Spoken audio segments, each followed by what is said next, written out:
Hi. This is Blue. He's our guest star today. Blue kitty. He's sitting in my seat. He's going to have to move. Yeah.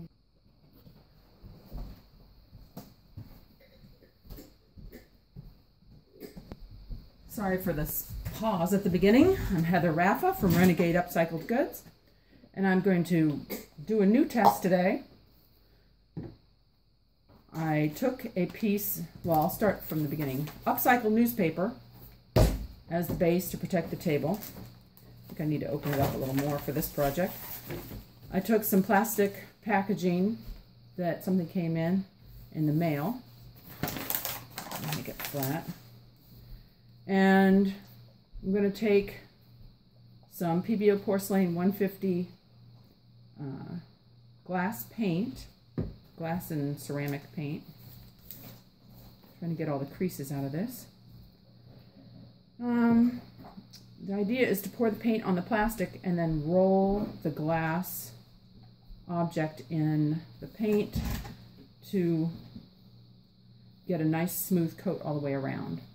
It would be nice if I could just dip objects in the paint and then hang them up by the non-painted portions or turn them upside down to let them drip dry. But that takes a lot of paint and it's too expensive to do that unless maybe you're going to have a very tiny container like this and dip small things in it. So this is the Porcelain 150 Garnet Red. I have a little bit left over from a project, a little less than half the bottle. So I'm going to pour that out. And this is just a test. I don't really know how this is going to turn out. I hope I'm going to get a nice smooth coating.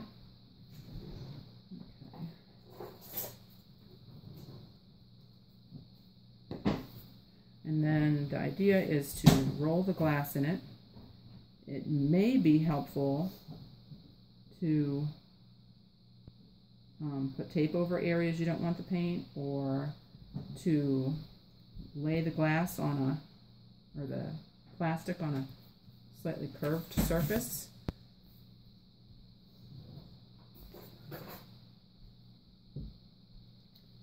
Well, I need to hold it from the other side so I can turn it more easily. Okay. This bottle is not totally flat.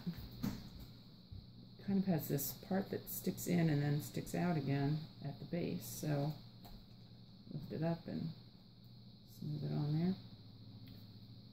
Running it around a few times, it has lifted the paint off of some parts. Okay.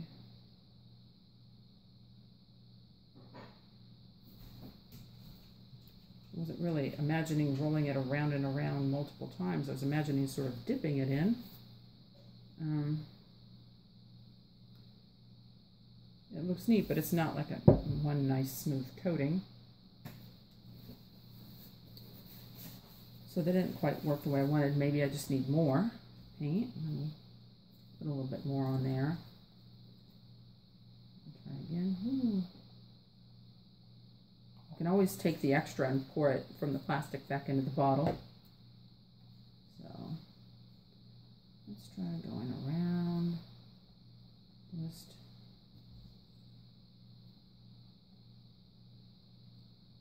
one time. The problem again being that this is not a flat jar. Last time, hopefully.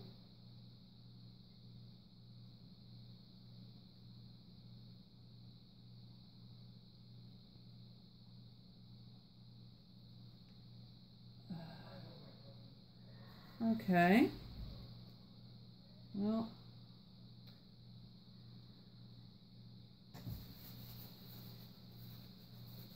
it's a little on the wet and slightly drippy side in some areas, and this area it's a little thin.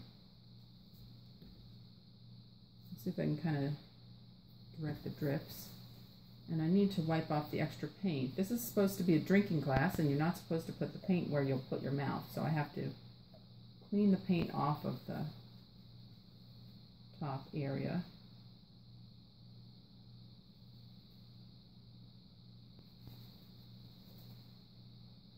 Oops.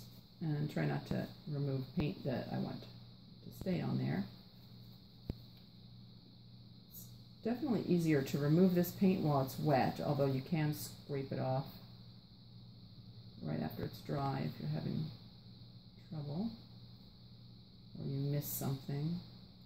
Yeah, there's a good thick drip there. It's traveling around as I rotate the glass to clean the edge.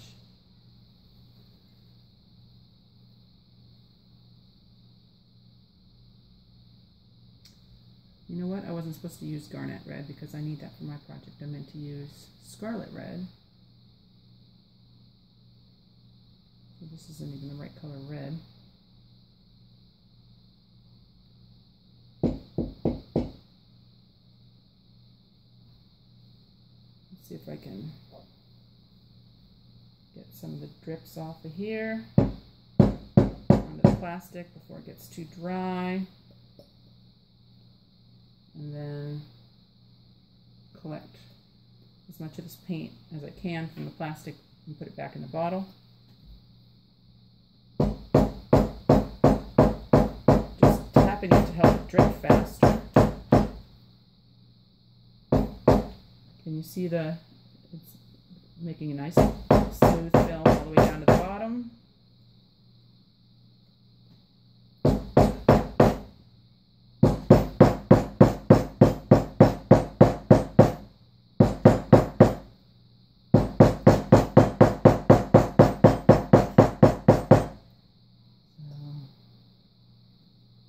Really want it to be smooth all the way down to the bottom and not have this drippy edge here. So really get it moving. You have to put some on that edge. Try to barely touch it and just get the paint on it without rubbing any of the old paint off, or the paint I just put on off. A little blind spot there.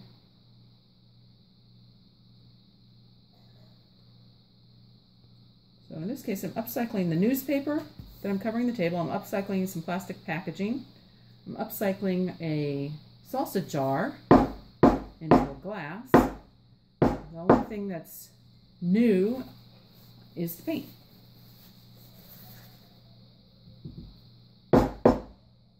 Alright, that's getting pretty good. There are some air bubbles in it. You can take like a toothpick or something and try to pop the air bubbles while they're still really wet, so that hopefully it'll end up smooth without little air bubble bumps in it.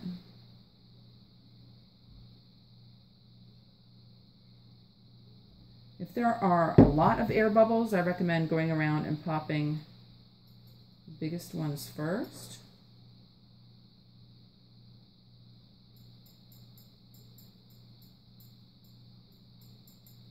And then going around and getting the next biggest ones until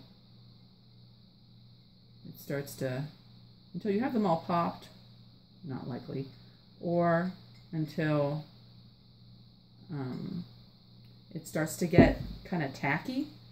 It doesn't really help to try to pop the air bubbles after that. It has to be really liquidy so that the paint will close back up around the air bubble.